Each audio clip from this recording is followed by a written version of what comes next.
There are some different categories, I think, of software that lead to different ways to look at what is a digital twin of the software. And maybe another way of saying that is there's times when software is the product, right? Like, Right. Take an example like Microsoft Word.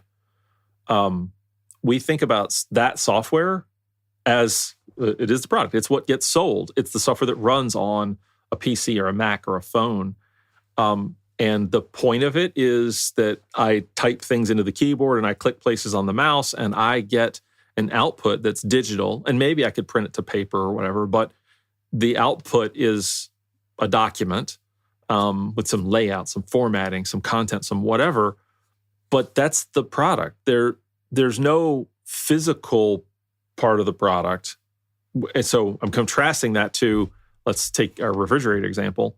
A refrigerator is the product, and the job it does is it makes things cold, right? It consumes power to make things change temperature. Great. And it might use software along the way, right? Software might be a component of that product, Right. in addition to all the compressors and Freon and insulation and et cetera. But that category of software that goes into that product is a little different than the category of software that is Word.